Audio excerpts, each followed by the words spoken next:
guidelines and clinical practice when university are closely connected with hospitals.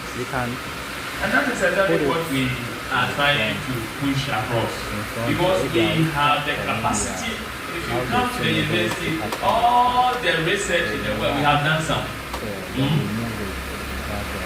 But the focus is not to just do it or not to just publish it, but to affect lives, to improve livelihood. And for that matter, we at a point in time, we not necessarily connecting with the hospital, we are also doing what we call community engagement and involvement, for which the community should be part of what we do. And so we intend to say that evidence is transformed into medicine. Knowledge is translated. Anytime we see evidence is transformed to medicine, there is the tendency of knowledge to be translated into what? Care. And that is exactly what we intend achieving as academic institution. We have a role to play. We have a role of strengthening your research capacity. And so, with all these things that academic institution can do, partner with you, building capacity, imparting knowledge, ensuring that we have transformed the knowledge base to practice, and then leveraging on the opportunities that we have in terms of foreign partners, and then we do partner with the various hospitals. We think that we have anything to do, then maybe we would then look at some of the challenges that we may not be able to pursue that because they are excellent. Because if the healthcare profession capacity is built, it's able to carry out so many research, it's able to identify conditions, able to identify situations, and is able to solve them, investigate and solve them. That's exactly what we bring to them. But then, I think that there is what we call challenge, and that challenge may be both the clinical setting and the academic institution. Now, one thing we should not lose focus. I think during the earlier presentation, I made mention of it, that you are just overburdened with work. And so you don't even see the essence to go and do what? Research. It's like somebody who is always busy. It's only when he's think that will help or he think it's love and that's where he puts his strength in. But there are things that must be our daily routine and research is part. So time constraint for clinicians and health workers. Most clinicians attending this symposium carry demanding schedule. Now it is even difficult coming here. Am I lying? Am I living it? Who will come? How will I attend to my patient? All these things. Is that not the case? But when you build that knowledge, anytime a patient comes to you, you don't only look at the care, you look beyond the care, right? It's very important. So the challenge is not lack of interest. I'm saying that it is not lack of what? Interest, but lack of protected time and structured support for research. If whatever that fetches you, you make time for it. Is that not the case? In life, if you see something as important, don't you make time for it? So now, today I dare tell you that let's make time for it, okay? Irrespective of where we find ourselves. There is a limited resources in major research offices.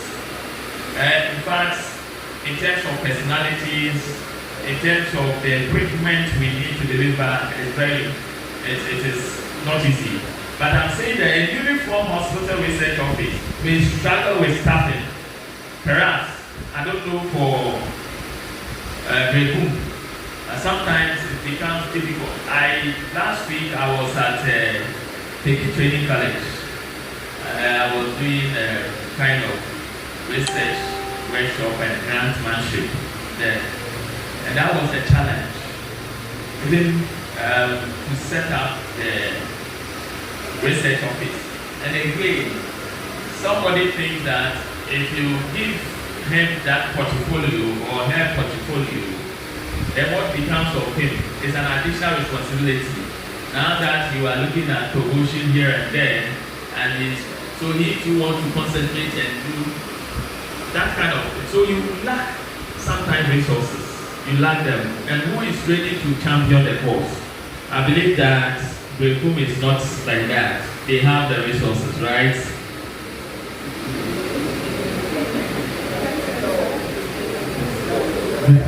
Berekum has it.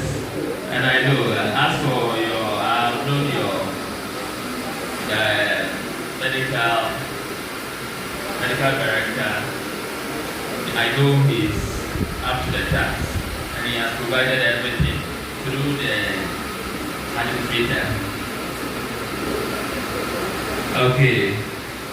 So what we are saying is that as newly established hospital research office may struggle through administrators with data system and financial support, this gap can slow early progress. Very important.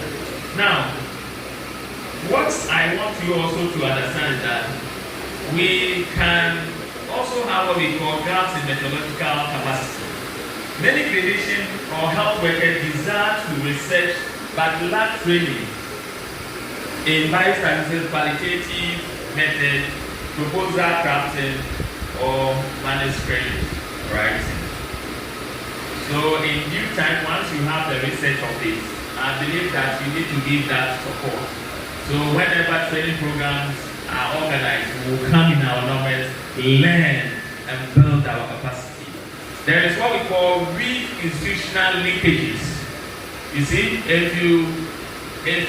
the university sometimes may not link up with you, unless maybe there is a project that we want to link up with. But intentionally, come to the university, tell them that I know you can support me in this. They also have community service to run that, so they will do it. This is here, so they will do it. So come to them wherever you see the institution. Go to them. Tell them that this is what we are doing this. We need that capacity. Help us build this, and they should be able to do it, right? Yes. So without strong partnership between hospitals and academic institutions, research effort may be fragmented, lacking continuity or depth. Sometimes, that's what I told you. The universities have their researches, some of them published, yes, some of them the thesis, some of them archived, and they are not making any impact. But if that link comes, and I have done a work which is clinical based or any other base, and it is of interest and it's of importance, that will influence the way and manner we do things. And it's very important we acknowledge that. We navigate through regulatory requirements, ethical improvements, data governance, compliance processes can feel overwhelming without clear institutional guidance. And I believe that, especially in your setting, the research center, whenever you want to do a clinical research or clinical trial, you know the procedure you go through. The procedures. FDA, you go there, you go to charge, you go to Ghana Health Service. All these things are cumbersome procedures. And I think that the university has the capacity to take you people through that. You may not have it, but the university, with a partnership, will be able to do what is expected of you. Now, I think that having known the challenges, what can we do, especially our newly established research office. Now, you cannot operate on that. Build a strong partnership with the nearby institution. I've said this in across what I was presenting, that indeed strong is to build partnership with them. The hospital stands to benefit greatly from a formal partnership with the university. Such a collaboration can provide mentorship, IRD services, capacity building workshop, and guiding in research and innovation, accelerating the growth of the new research office. So with the new research office, let's continue to build that partnership. The capacity will be built, and eventually you will even continue to build capacity across the various hospitals. And that is exactly what we should continue with. Create protected time and incentive for clinicians. This one, I'm happy that your administrator said it, the mother of the house. It says that we need to get publication before you are promoted. So I'm saying that it may be an incentive. Even a few dedicated research hours each week, why can't we try this?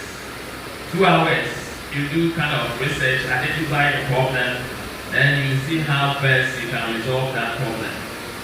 And if indeed you lack what we call the aptitude to do that research, that's why we have research office. Go to them to take you through. So I think that you have no excuse. You have no excuse. Identify the problem and follow its suit. So we are also saying that we couple the recognition of promotion pathways can encourage clinicians, initiate and sustain prayer. You see, maybe the then, because promotion was not part, provocation was not part of what? Promotion. People were not doing it, but now it's part.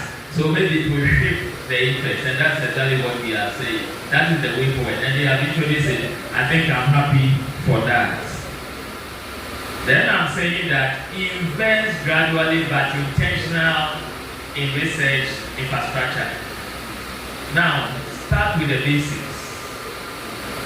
You can't just go into the advanced, but you can start with the basics. Sometimes even how to look at your electronic data, how to capture them.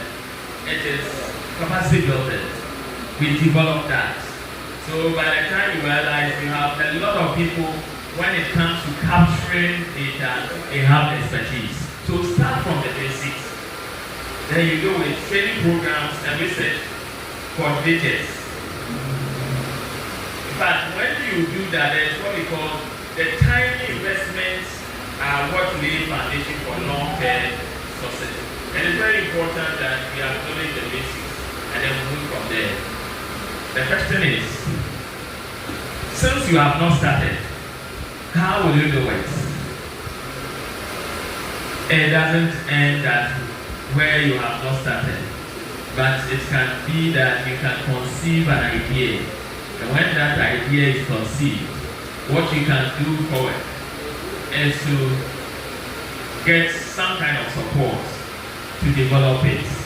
And when you are able to develop it, never bother about giant beginning, bother about basic beginning, and that would really help you. Now, we establish what we call hospital research agenda. Focus research priority based on patient burden. That's exactly what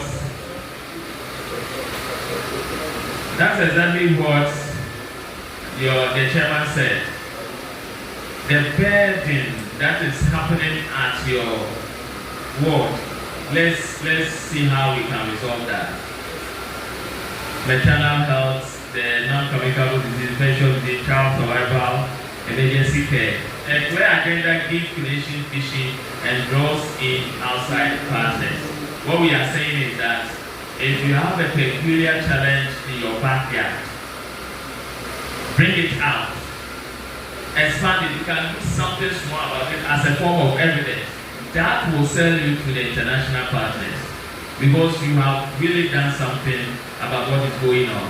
For that matter, for them to support you does not become something tedious. And that is exactly what I want to echo for you.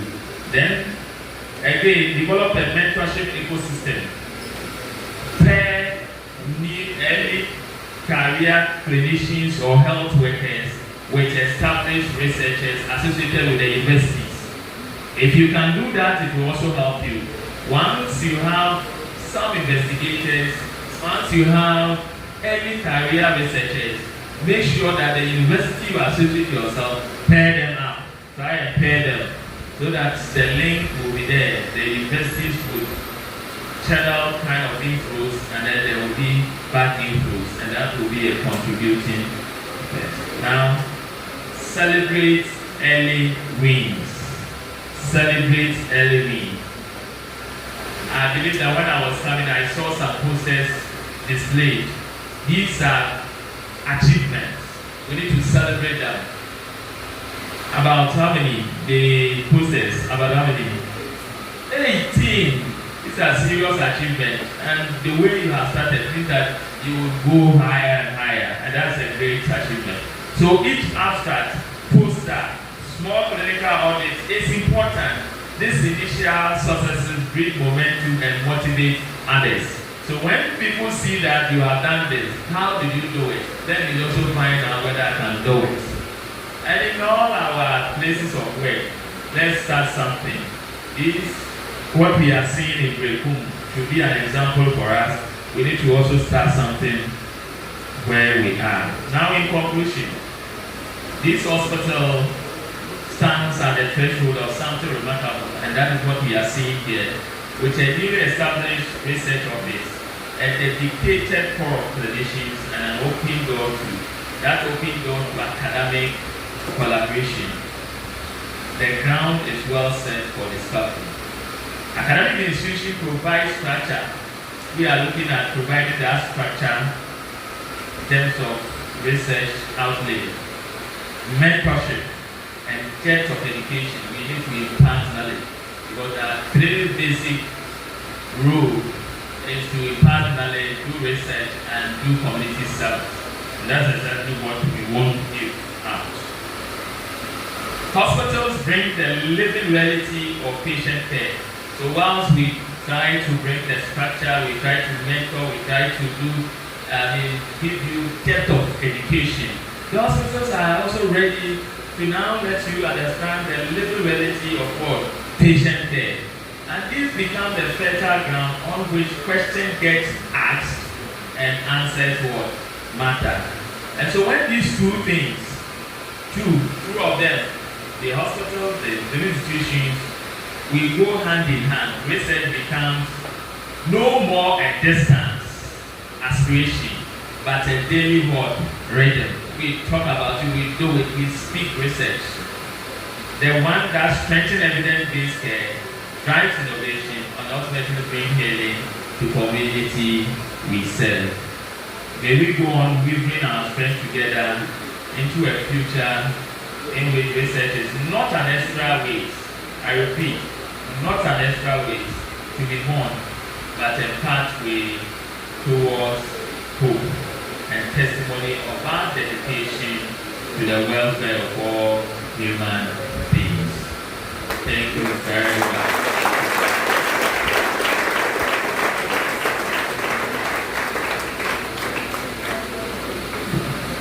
Is that what we can do for Prof? Please, yes. Wow, thank you so much. Thank you so much. The role of the academia in our practice. Mentorship is key. Ensuring ethical and scientific regulation. Then he emphasized on the partnership. The conclusion, he said that we should not look at research as an extra weight, but we should see it as something that is part of our practice. Thank you so much, Prof, for the wonderful delivery. We want to take just 2 questions because we have a lot of presentation today. Just 2 questions, and I'll be counting 5. When I'm done counting the 5, if I don't have any hand up, that's it. We will move to the next item on the program. But you will have the opportunity to engage the speakers when we go for the snack break and the other breaks, so that if you are shy to ask a question, for everybody to see, you can go to them one-on-one during the break. So I'm counting. 1, 2. I'm moving to 3. All right. Mr. Sabi will ask a question. Can I have the other one? Okay. Thank you very much, Prof, for representation. In fact, you have already mentioned about funding, which I see as a major challenge as a young research institution like ours. And I want to find out, being a new research facility, how can we secure funding to support? Because most people are interested in the research, but sometimes come with some cost, which they are not looking for. So how can we get that support in terms of funding to encourage people to go into research? Thank you. Thank you very much. As for funding, it is not because you just started. With a university that has started long ago, they also need funding. But I think that I was talking about grantsmanship. You see, one of the ways you can penetrate through this is through grants. If your capacity is built on that, you begin to write your own grants and then get some funds to carry out your research. Now, again, what I always also think and advise is that sometimes they want to see evidence, what you have done, and then they will support you. If you have done nothing, it means that there is nothing to be based on support. With even the 18 process, I think that is in a good direction. And for that matter, can we trumpet what we have and then see how best we can even gain support? And the support too we want is not necessarily outside. You can seek for support within. Can you identify some of the areas that are prime? You know, Ghana, sometimes if you look at our situation, sometimes with the illegal mining, the countries, they are struggling to solve. Can you curl something out of clinical and then the environment and see how best people will now buy into it? So it also comes with what we call idea, conceptualization of ideas. That would also help in a way to win certain funds for your work. I believe that if the hospital is unable to fund what you are doing, it does not necessarily mean that you need to scale it the way you want. Why don't you do it in a very small manner in terms of whatever as a feasibility study, then throw it out there and see. Sometimes it is not necessarily, in grant deals, it's not necessarily you need to look for an advert and apply and suit your objective into that. But rather you can also unsolicitedly send in your application to some of the organizations. They may be of help to you. So I think that as far as funds are concerned, funds we may not get, but we may start something. When we start something and it's so encouraging, people will buy into it. And of course, where you are, the Catholic fraternity, if it is something that is making a giant stride, you will be surprised that they will come in and support you. So just continue to develop the capacity, just continue to identify the challenges, and continue to also try as much as possible to leverage on the existing partnership tool you have. Sometimes that is how it happens. If you have partnership, you can leverage on it. Oh, you know what? Yes, you are sponsoring in this area. What about if we look at this situation is boggling our minds in the hospital? What about if we bring something like that? How will the future be? Then you even test their minds and see how best they can buy into it. So it's a matter of we've been ready to do what we can do first and it will attract the funds. Thank you. Thank you. The last question. The last question. Do we have anyone? Or Prof is discharged until further notice? All right, let's celebrate. Let's celebrate Prof for that wonderful delivery he's given to us. So let's just take a step. Let's take an initiative, and I'm sure we will get there. We will tell of our success story a few years to come. All right, so we want to take another goodwill message from the Vice Chancellor of the University of Energy and Natural Resources. He will take leave of us soon, but before he leaves, he wants to say something. And I'm sure that his goodwill message will also inspire all of us. Ladies and gentlemen, with a round of applause, let's have Professor Elvis Bidia, the Vice Chancellor of the University of Energy and Natural Resources, to give us his goodwill message. Go.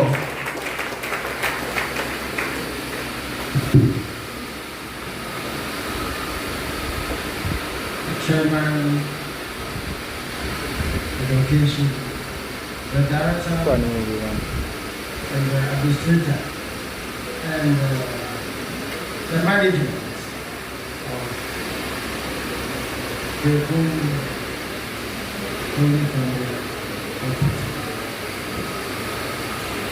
Ladies and gentlemen, media, good morning. Good morning, sir. It's indeed an honor and privilege to be invited to participate this leading symposium by research academic. I decided to attend this meeting personally. And you were like, I'm not there. But I said, no. As someone, for my assumption of office, we've established 2 key research centers. Center for Applied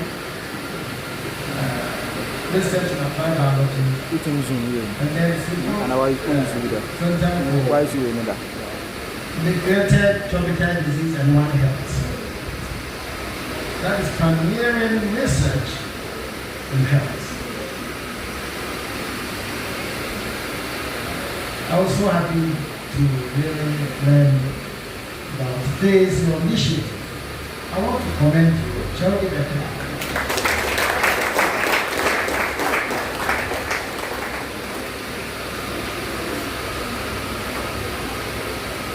Professor, I've said a lot, so I'm not going to talk. So what I will say here is to just maybe give you some highlight about some of the key research from these 2 centers. But before then, let me also try to add to Prof's response regarding funding and way forward for such a young center.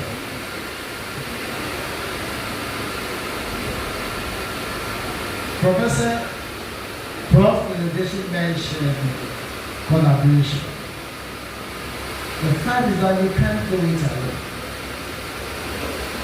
I like that response when Prof mentioned you can have a research which is somehow localized. You are healthcare officials. Already we have a relationship with the University of Energy and Natural Resources. Our relationship with you. Our nurses today have been coming for attachment. And this hospital at Yama as one of the centers for our medical school that we hope to establish. In fact, these are medical schools when we're able to establish. It will be so unique because it's taking advantage of the key specialized hospital that we have in the province. So we are hoping, we are working hard to get this one established. Note, I'm not saying we are starting medical school. Because, yes, we are working hard to establish it. I'm sure you all will play a part in getting it done. Now, what I'm saying here, if you have student nursing coming here for attachment, they can be sourced. You can use them, partner with them, and their lectures. And you can do basic research. This basic research will be more important and applicable to the region and to the community than even bringing the research from outside. So what I'm saying here is as a collaboration. You can liaise with your colleagues from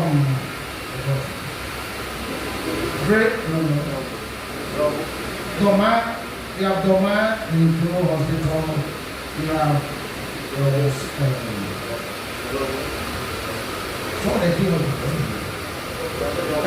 Techiman Hospital, you have Gonza Hospital.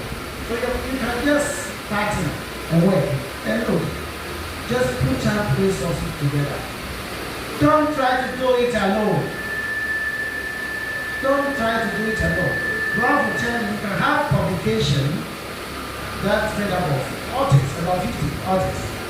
Those of us in the field of science, 50 authors. As many as 50 authors, and that's more profit. So you can put up resources together. That's my little advice. So that you pursue. So you may not necessarily have to wait and get big funding from outside. But for Pro mentioned a lot as how you can get support. But start something from here. You can get a lot of data here, a lot of data here, a lot of data for research. A lot of data. I'll tell you that. Malaria, other diseases and all that, like prevalence rates and all that, and you can. It's not far. So don't be scared. Now, I want to assure you that University of Energy and Natural Resources is ready to work with you, to collaborate with you, and make sure that your research center become reality. The two centers for research, another Center for Research in Applied Biology, and Symposium for Integrated Tropical Disease and One Health. It is so unique. Some of the work that they are doing there is so much, and we can work together. In addition, until even the medical school starts, which I'm sure going to involve some of the professors here.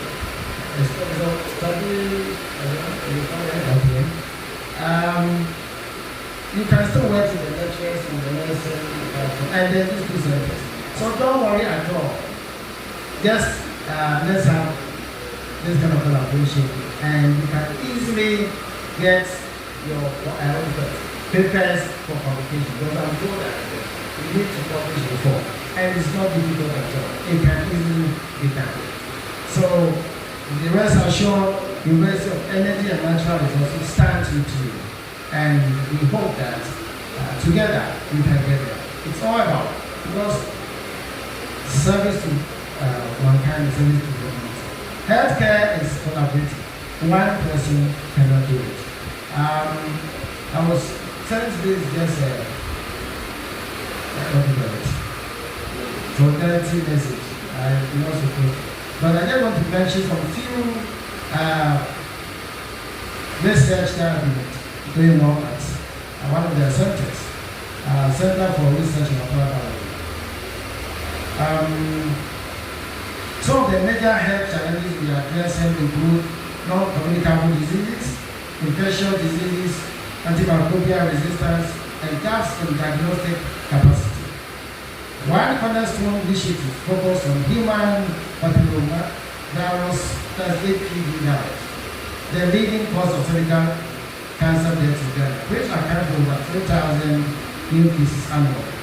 Sarah has achieved global proficiency certification in HPV and A testing, trained healthcare professionals which has enhanced early detection and improved treatment outcome. I'm telling you, this center just established in 2020, how we have achieved this global recognition, and we're doing a lot. We are also addressing hypertension, which affects over 30% of Ghanaian adults and contributes significantly to cardiovascular mortality.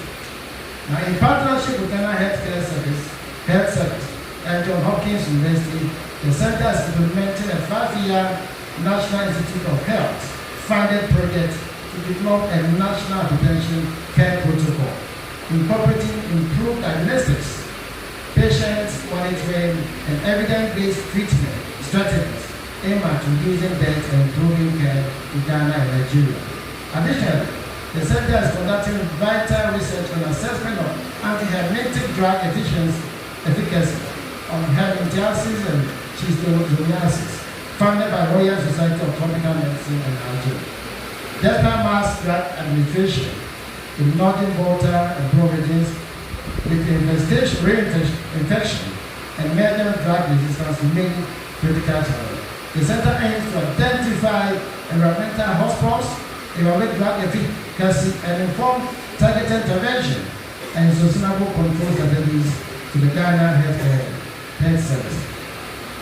In addition, the center is collaborate with the World Health Organization and program for appropriate technology in health in support of malaria control efforts through LTSS malaria vaccine implementation study, which evaluates integration of LTSS malaria vaccine into Ghana's routine immunization program, providing critical evidence to reduce malaria-related morbidity and mortality among children in Ghana, Kenya, and Malawi.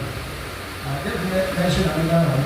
The Center for Integrated Tropical Disease and One Health is also working on research on onchocerciasis and lymphatic diseases and other parasitic diseases.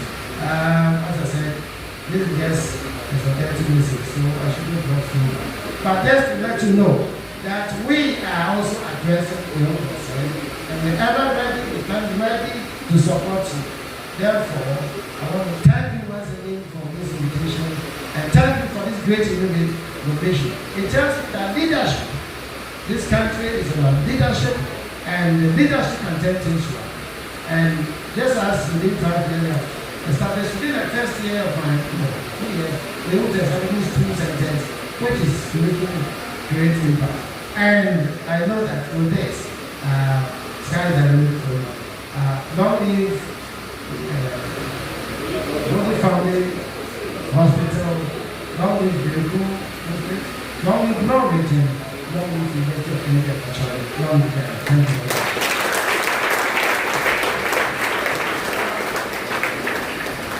Thank you very much, Prof. We thank you for your wonderful contributions. Prof says you should start something from within, and then we're taking key notes of that. And lastly, we want to thank you for the collaborative assurance from your end. Thank you very much. We are moving to our next topic for the day. And the topic is capacity building for research in a secondary level facility.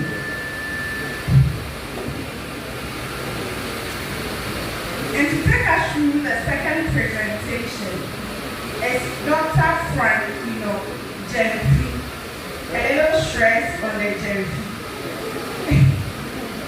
Those who were here earlier will understand. Yes, I read the profile of our second presenter. Dr. Frank Jennifer is a consultant general surgeon and medical director at Holy Family Catholic Hospital, Berekum. With 2 decades of progressive leadership and clinical experience. He is passionate about advancing safe and equitable surgical care. As rural surgery lead for the NIHR Global Surgery Unit, Ghana Hub, his work bridges clinical service, research, and training to improve surgical outcomes in low-resource settings. He holds a fellowship in general surgery from Ghana College of Physicians and Surgeons, MSc in Surgical Sciences distinction from the University of Edinburgh, certificate in Public Relations and Strategic Communication from KNUST, certificate in Leadership and Management in Health from University of Washington, MPCHP from KNUST, and BSc Human Biology from UDS. He has published extensively in high-impact journals, including The Lancet, BMJ, Global Health, and BJS. Dr. Jenfi has led and contributed to several international clinical trials, such as Falcon, Cheetah, and Talon. He has spearheaded clinical initiatives, such as breast care and diabetic foot clinics at Holy Family Catholic Hospital, Berekum, and actively leads rural outreach programs, providing free surgeries across Ghana. He is a recipient of multiple awards, including the Bon Ahafo Honorary Award 2016 for excellence in healthcare delivery. Please, with a round of applause.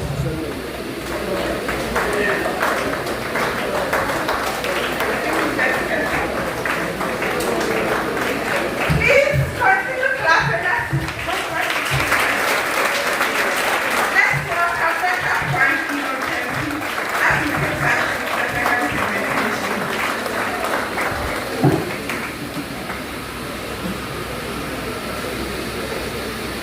Thank you very much. There's a saying in Chi that Penny Derivia and Swasa.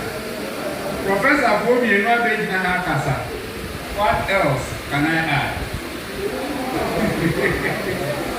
But the ones I have been tasked to give the talk, I have to.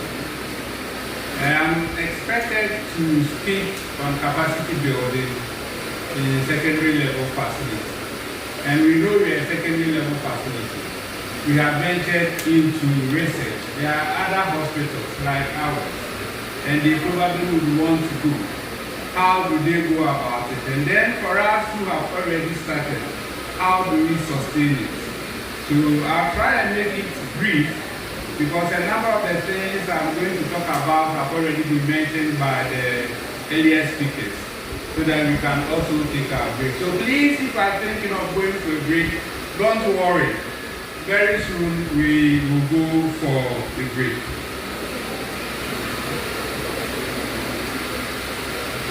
So when we say secondary level facility, what do we mean? And when we say capacity building, what do we mean?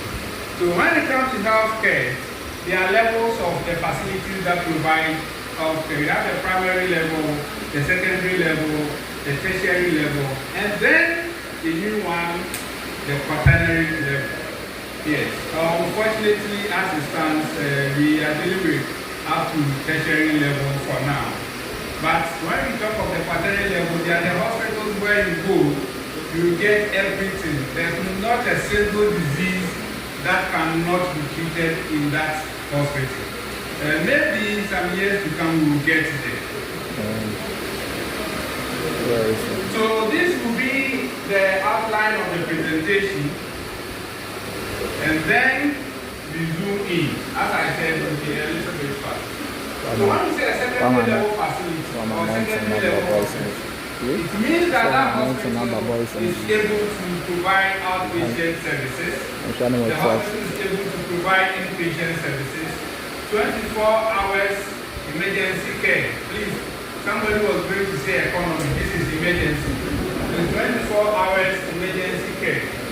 And then the beyond the specialties of surgery, internal medicine, ups and downs, and pediatrics, there are other specialties like macrofacial, restorative dentistry, ENT, as we have here in our hospital. Beyond these services that the facility provides, they also give administrative and technical support to satellite hospitals around them. So for example, when it comes to Berekum, there are other small hospitals that administratively you may support and then technically you may support.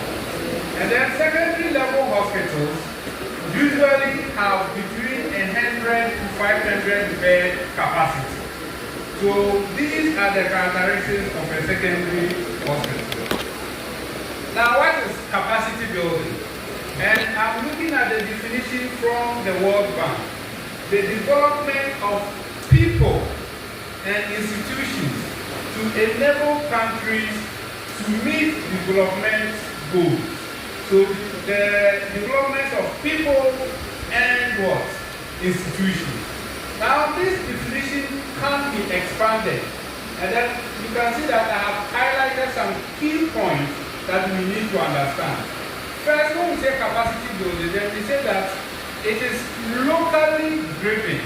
So it's a locally driven process. It starts from within the person, within the institution. Nobody should come from outside to come and build your capacity for you. So a locally driven process of learning by leaders, coalition and other agents of change that brings about change. So if you are building capacity, then the end result is to bring out what? Change. And this change should be a positive change. And it is in the socio-political, policy-related and organizational factors to enhance local ownership for effective and efficient effort. So we need to build a capacity. The processes are these. First, locally driven. It is expected to bring about change, and then that change should enhance local ownership for effectiveness and efficiency. And all this is towards achieving developmental goals. So if we do not fulfill these key things, then we are not building capacity. Now, there are three key things that we need to look at when we are building capacity. First, it should be content specific. Whatever you are building the capacity on is content specific. It is a dynamic process. So we say we are building capacity in research. We are not just coming to talk about research today and it ends today. It's a dynamic process. We will encounter problems, we will look back, put solutions in place, and then we will reassess. So it's a dynamic process. And it goes beyond the technical or volumetric transfer of skills. So you are not coming to just tell you what to do. You put it into practice and then you use that to effect change. Upon the we are a secondary facility. Why don't we allow the tertiary institutions and then the universities to do the research? But then we have heard from the earlier speakers that they say they are continuing cake. So it is important for us, a secondary facility, to also go into research. So why is it important?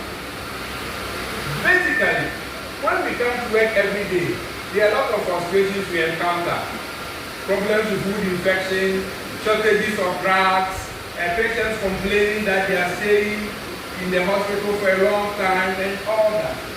But beyond these frustrations, we can transform the information out of it to something very important so that we can learn and improve upon the services that we render to the patient. People are doing galamsey, but I must tell you, we are sitting on gold mine.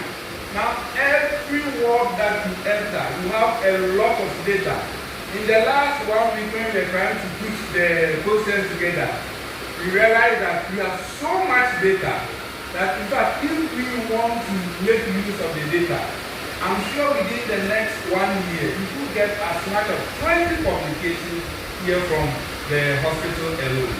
So, transforming clinical frustrations into learning assets is key, and that is why it is important for us as a secondary facility to go into research. Now, there's clinical impact of local service. When you come to our healthcare system, secondary facilities provide more than 60% of all rural and semi-urban care in low and middle income countries.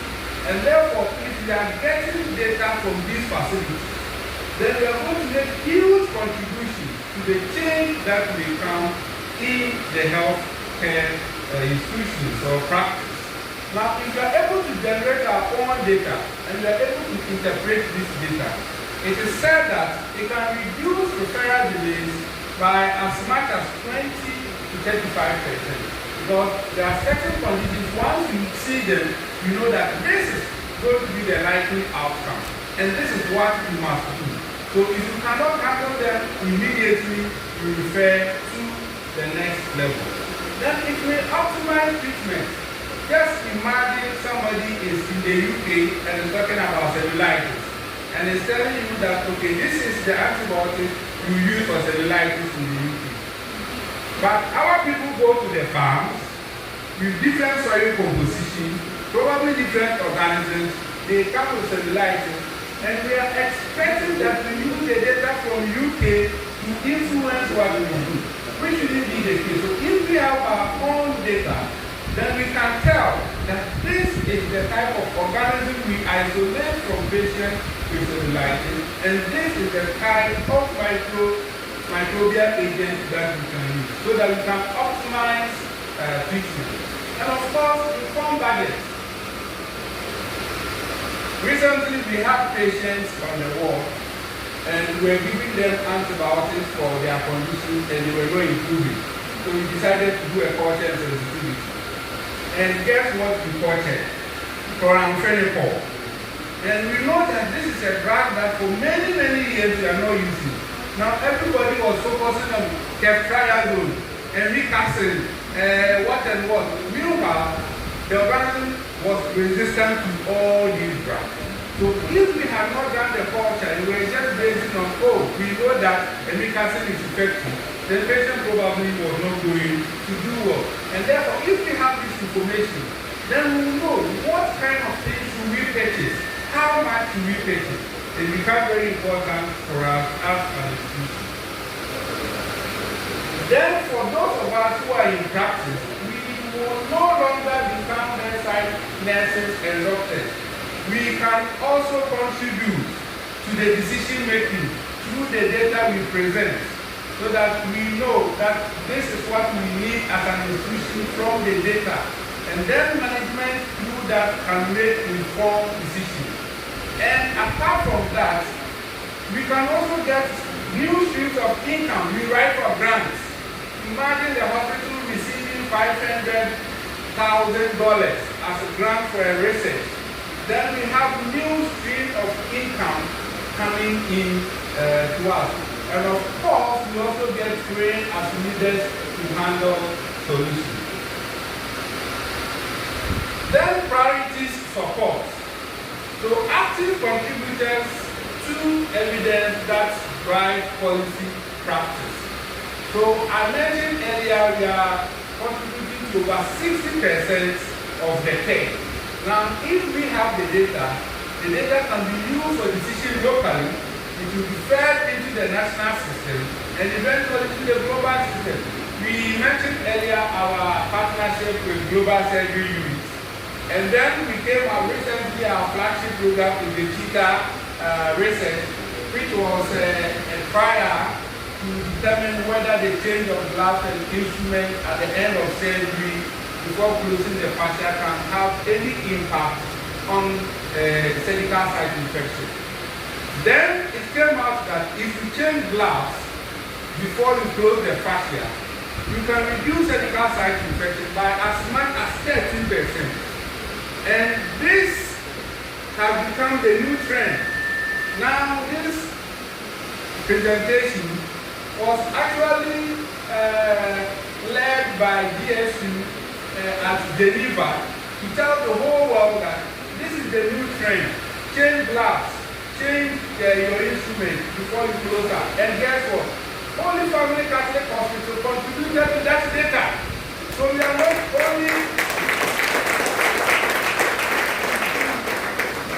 only creating a change as an institution locally, but we have serious impact when it comes to the world stage. And now we also have our name on the world map of research. And currently, we are also having the Tiger study to see whether there will be any difference between the outcome of inguinal hernias operated by trained specialists as against medical officers. And if there's no outcome, then more medical officers will be trained to do inguinal hernias, which will save the specialists a lot of time, which will save the patient the headache of traveling from the get all the way to Berekum just to come and have the hernia repaired. So having known all these, what are the current gaps? Because we need to know the gaps so that we can fill in the gaps. Now, a survey of secondary hospitals has indicated that there is 0% dedication of budget to research. 0. So you see that when the hospitals make their budgets, research doesn't appear anywhere. So it means that at the managerial level, we don't have any support.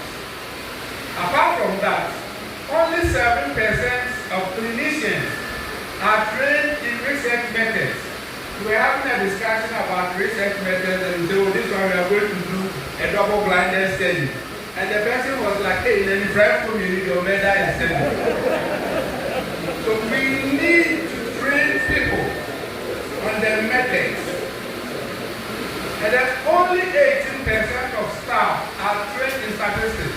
I want to write something, but I don't know how to go about it. When you say p-value, you don't even know what p-value is. Some basic principles that we need to get to that. And then there's as much as 78% of ethics rejection rate because people do not know how to write protocols very well. They develop more protocols, they go to the IRBs, and then they are rejected. In fact, I am very happy to say that on our research committee, we have a medical ethicist in the person of Reverend Father Fidelis Halifax upon. Yes. So I am very sure that our rejection rate will not be as much as what? 78%. So we'll have a lot of advice before we go to charge IRB. Then we also have leadership and culture barriers. Weak institutional support. Some management may think that research is a luxury, it's for tertiary institutions. We want you to go and work. What are you doing with research? So some management members probably think that we are not there yet, and the institution may not support the research. And we have departmental silos. We do not see ourselves as one big block, but we have divisions. As here for one, and a sort for one. So that the neonatal intensive care unit has realized that a lot of our babies are dying out of asphyxia. Why are we not collaborating with ONG department to see what goes on during delivery? How can we prevent that? We know that a lot of people are coming with diabetic foot ulcers. That will lead to amputation. Yet the surgical block is not collaborating with the diabetic clinic. So we have a lot of silos. Lab is not collaborating with ER. And therefore we do not collaborate to make sure that we have the projects done. The next thing is core access. We don't have internet facility. I'm interested to work in the hospital. There's no library. How do I get the needed donors? We don't have free donors. We don't have paid donors. There's no place for us to sit. So how do we even get access to that? And then time constraint, Prof has mentioned it. So much work. We are always focused on today we have to see 400 patients. Where are they coming from? What are their ages? What are their challenges? What do we do next? So we don't have protected time as clinicians to use to analyze the data out of the people that we see. Now having known all these gaps, there are some strategic pillars that we can use to solve the problem. And there are two main things we will talk about here. Of all the pillars that we are going to talk about, they will come under two main things. First, to strengthen the individual skill, and then to strengthen the organizational infrastructure.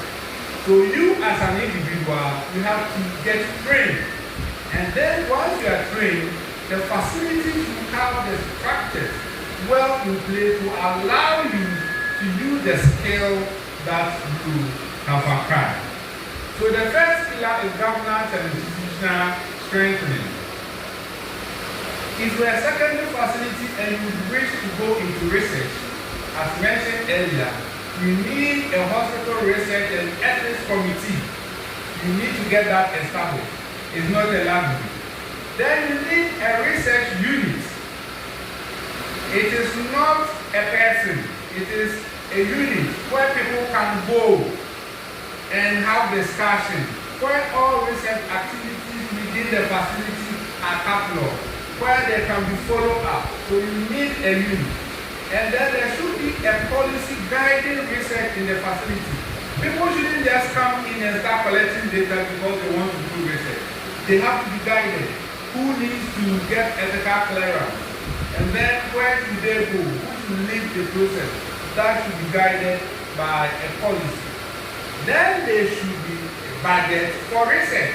Every secondary institution that is ready to go into research should include that in their budget. To say that we are giving this amount out to assess the research office. And we have already mentioned the integration of research into key performance indicators. So no research, no promotion. So you can't be a unit head and then you cannot use the data you generate from the unit to come out with something and suggest to management. And you expect that you be promoted. Then you are not supposed to be there because you have to bring about some change. And that change should be driven by the data that you get from the unit. Then human resource development. Building skill. So this one, we can have some MOU with the universities, and that is what we have just tracked. So we are going to follow up with that. The hospital should allow people to go for CPDs. The hospital should organize CPDs. And then people should be encouraged to attend CPDs. We should also have donor clubs where we discuss researches. People bring about their ideas, they get guidance in what to do. In fact, I'm happy to say that the Global Surgery Unit is bringing something like that online, where you can have access in the comfort of your home and then join. So very soon we'll have that available at the research unit, the website, so that you can also access it even when you are sleeping. It is said that a candle loses nothing by lighting another candle. You are the organ in research, and so what? How many people have you trained so that if you are not there, they can take over the mantle?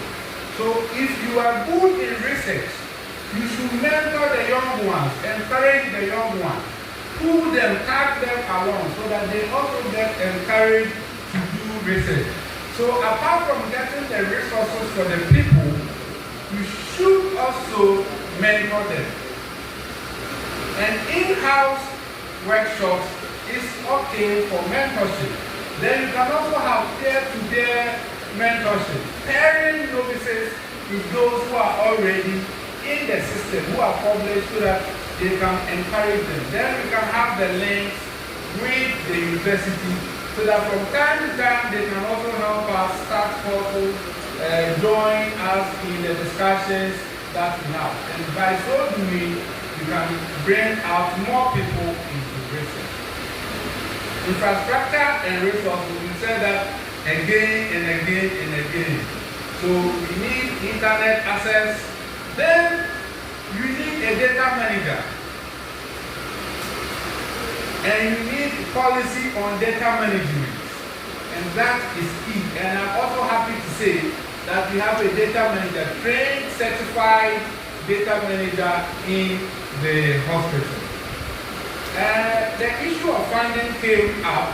It has been extensively discussed in the way. So I'll just briefly mention something and then we can go.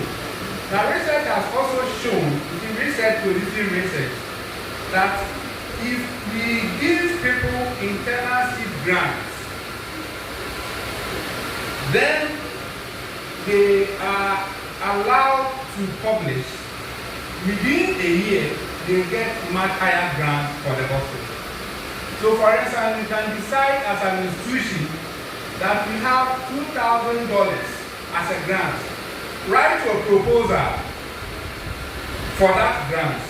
And then if it is agreed and you are chosen, we expect that in 1 year, you also bring a bigger grant. And in doing so, we train people and encourage people in grant writing so that we can get more streams coming in.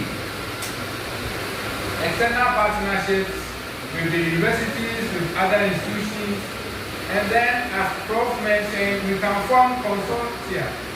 And Berekum, we can come together and do a multi-center study on the same topic. And when we put our weights together and we write seeking for grants, probably we will stand at a higher chance of getting it than we writing as individual hospitals. So having known the problems, having known the possible solutions, how do we sustain the momentum? Because we shouldn't just start and end, we should continue. So the first thing is monitoring and evaluation. So how many active research projects do we have? So if after all this talk back and forth, in 1 year, we don't have a single paper coming out, it's either the speaker didn't do well, or the listeners didn't understand, or both. Then we probably may need more training.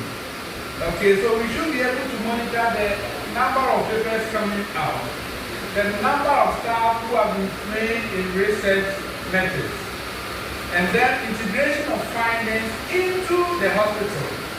So findings that will come out of the research should be used to make decisions in the hospital. Then we look at the number of ethics approved, publications and conferences that we do, and eventually how much income are we getting as grants. And I'm throwing this challenge to the research committee that in the next 1 year, we should get our first major grant from the research committee.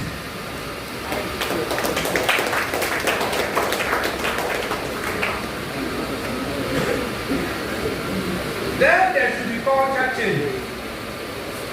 We should celebrate milestones, use intranet stories and local media. Fortunately, we have our own system, television scattered around. Let's project people who do researches and come out with very interesting findings and showcase it in the hospital for people to know. Let's create a research wall of fame so that groundbreaking researches that we have can be handled, so that as we pass we see that this was done by this person, and that will encourage others to do so.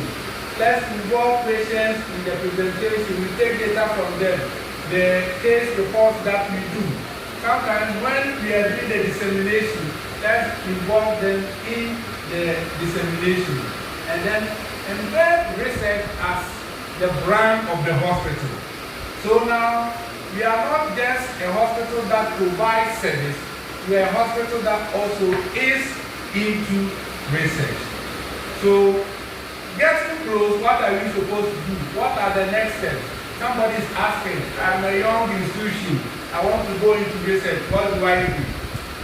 What you have to do is do not rush. Yes, do not rush. First, we need to do needs assessment. Establish a research committee and start with basic training. That is what you have to do. And give yourself about 6 months to do all this. Then you can now start in medium term from 6 to 24 months. You can start mentorship programs, pilot studies, and then you can also partner other institutions that have already gone into research. Then as a long-term project, you look at sustainable funding mechanisms because research is fund intensive. Sometimes you write a proposal and then when it comes to the budget, you realize that this one, even the government of Ghana will not be able to support it.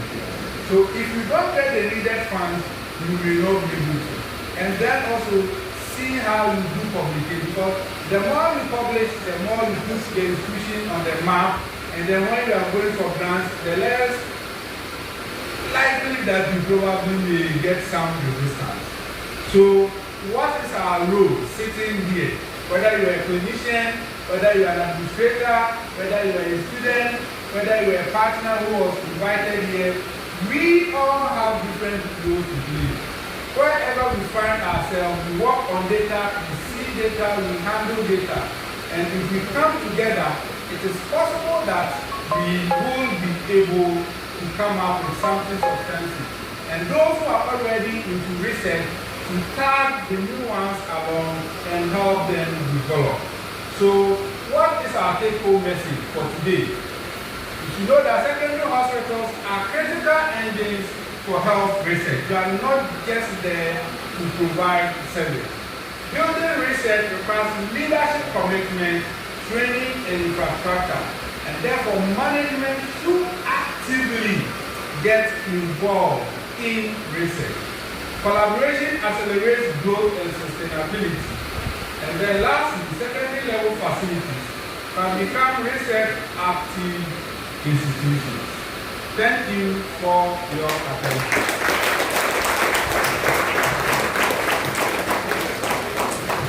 Thank you so much, Doc, for that in-depth presentation. Please, we'll take just 2 questions. 2 questions. At this juncture, I'm sure that our glucose level is really down and we want to do a very quick snack break. So if you have any question for our second speaker, just put up your hand. The mic will be brought to you. On the count of 5. Whilst the program was going on, we had another important guest join us, the acting dean of the School of Nursing, the Catholic University, Dr. Matthias Asari, also joined us. Let's give him a hand. He came with Mr. Bo. He is the Departmental Examination Officer, School of Nursing. If I didn't mention it well, please forgive me. Sorry. Please, any question for Dr. Jenki? Right.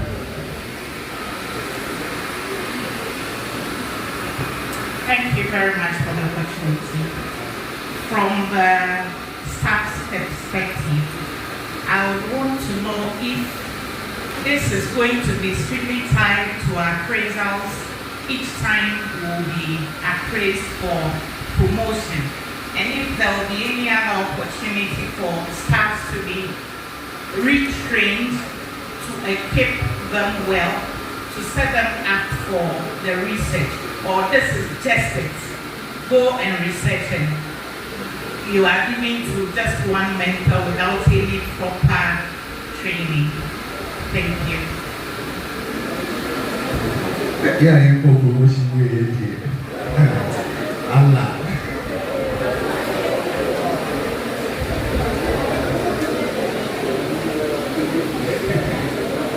So, as I mentioned, it starts from somewhere.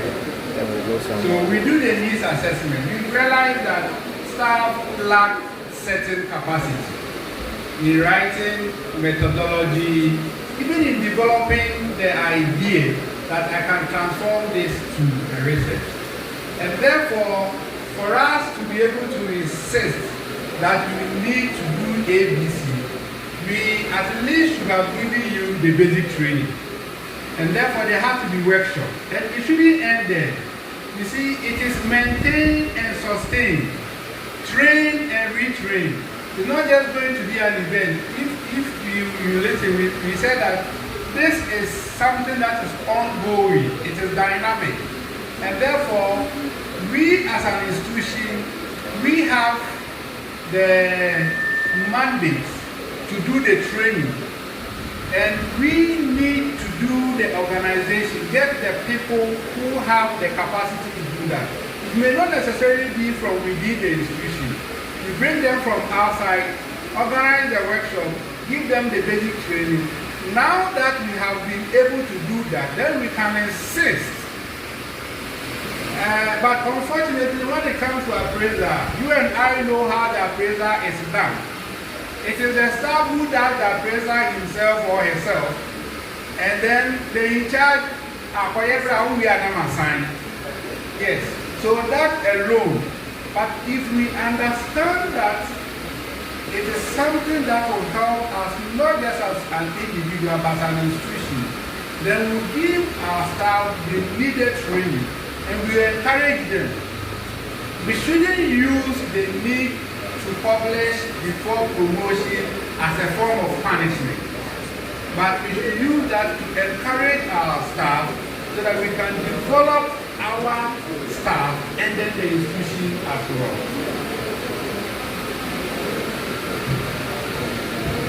Thank you. I'm sure that is all that we have. We have ended our snack break. I'm sorry for delaying the snack for like 1 hour. So this is how we want to do the snack break, because we are almost 1 hour late behind our original schedule. We want to do the snack break and the poster viewing together. So once we go out, all the authors that you have your posters being exhibited, you take your snack. Please be by your poster. As we come around and we take our snack, people can come ask you questions on your poster. We want to use 30 minutes to do that, and we'll come back again to the auditorium and have the other presentation. So we are doing the two together. We are taking our snack break, then we'll do the poster viewing, and you can engage the authors as they stand by their posters. Thank you so much. In the next 30 minutes, we'll be back to continue the program.